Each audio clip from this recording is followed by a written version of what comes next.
The dream. Even if dreams can show us the future, this dream did not make sense. Must I never pass a lorry on a clear road? Can a dream show us the future and give us the opportunity of changing it? It is hard to believe.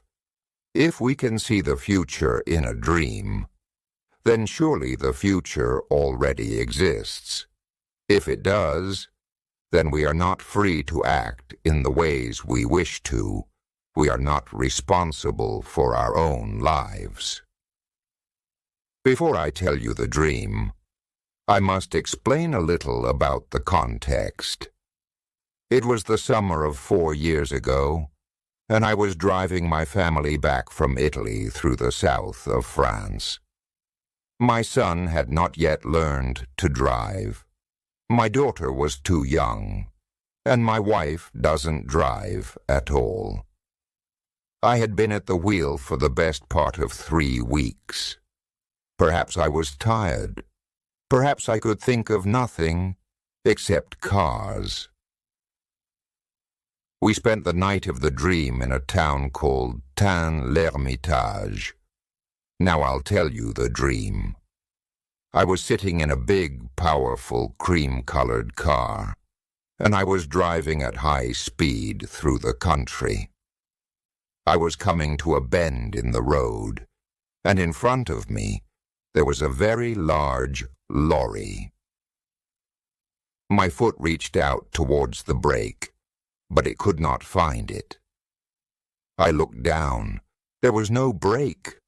Worse, my hands held empty air. There was no wheel for them to hold. There were no controls of any kind. Already we were almost into the back of the lorry. I shouted in fear. Then I heard a calm voice coming from my left, and I turned my head. A stranger was sitting there. He was a cheerful man of about 40. He was wearing an expensive shirt, and on his head he had a red hat. I couldn't understand what he said. He spoke very quickly in French, and my own French is not very good. I didn't, in fact, care what he said. My eyes were on his clean, fat hands, which were holding the wheel. This car had its wheel on the left. He, not I, was in control. We drove safely round the bend. He turned the wheel slightly to place the car in the middle of the road. He was going to pass the lorry. The road stretched straight ahead. It was bright in the sunlight, and it was quite empty. Only one other person was in sight. A woman was sitting outside a small house with white walls, and this house was almost exactly ahead of us. She was sitting by a table putting some flowers in pots. She wanted to sell us some and waved them at us. This sight, for some reason, filled me with a terrible fear. The flowers made me think of death and our final resting place. At this moment, we were level with the lorry and ready to pass it. But then the lorry began to turn away from the side of the road towards our car. It appeared that the driver was doing this on purpose. The stranger by my side shouted loudly and tried to move out of the way. There was a terrible noise from the back of the car, and then an explosion. The earth seemed to turn over, and the noise of flames burned in my ears.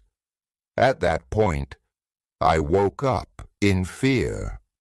I was very worried by this dream, and could not sleep again.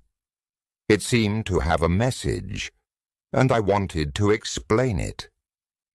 Even if dreams can show us the future, this dream did not make sense.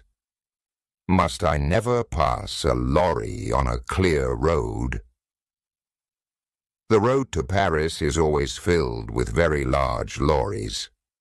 Most of them come up from Marseille, and I always have to pass them when the road is clear.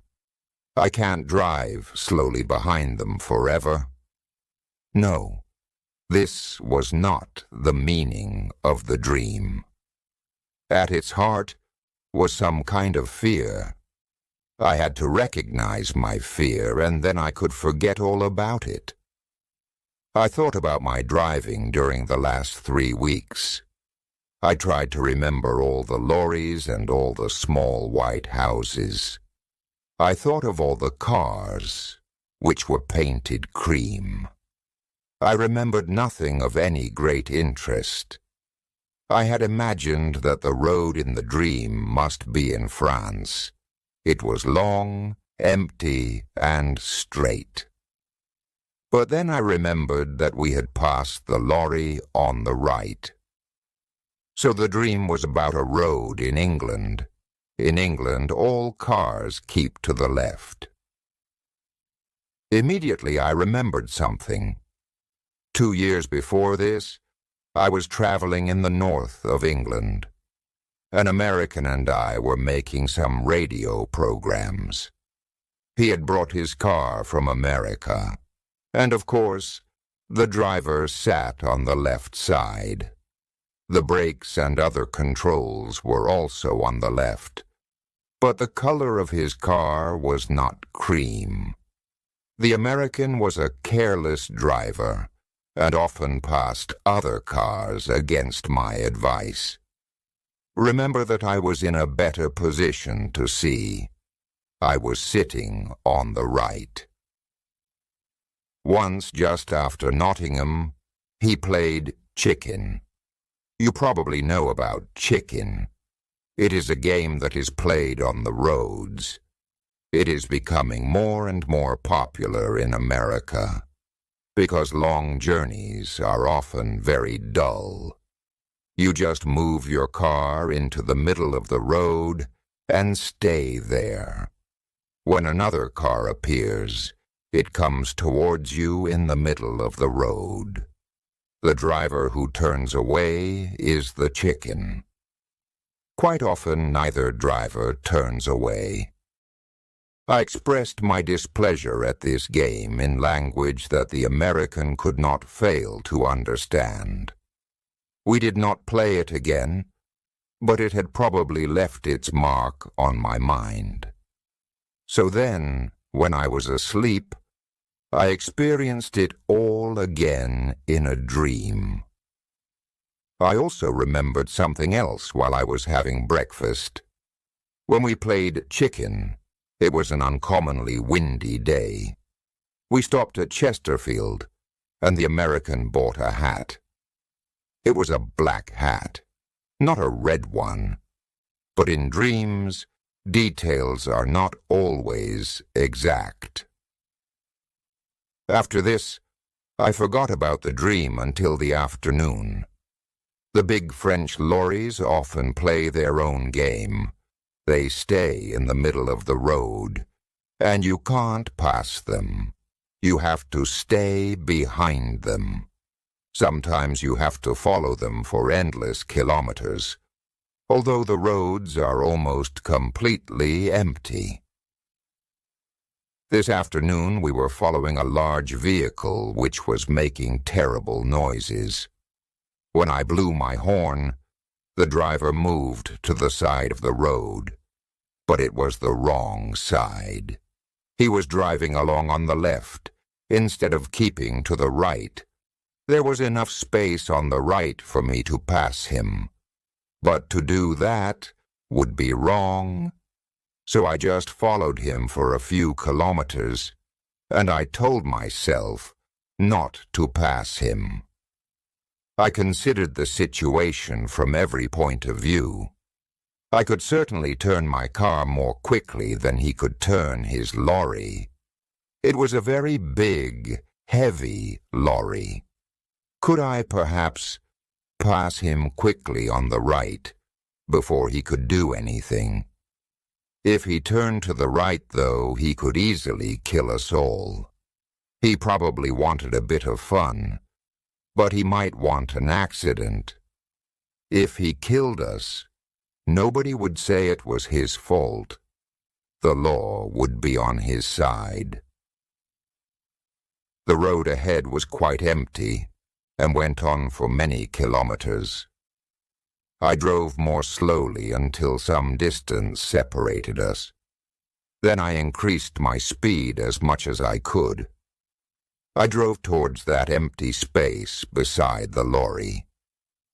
My car was moving at about 110 kilometers an hour. The front of my car was almost level with the back of the lorry. Then I saw something that knocked the breath out of my body. On the grass beside the road, a woman was sitting outside a small white house with a table of flowers. For the first time in my life, I changed my mind while I was preparing to pass another vehicle. My foot went down hard on the brake. The car rocked from side to side. From behind me, I heard the sound of a horn. Another car was following us at a high speed. I knew its color before I saw it. It was cream. I pressed hard on the brake and turned the wheel slightly. I was just able to move in behind the lorry without touching it. The other car passed us, and the driver blew his horn wildly. It reached the lorry, and then the lorry turned towards it. For a moment I thought that the car was going to pass the lorry safely.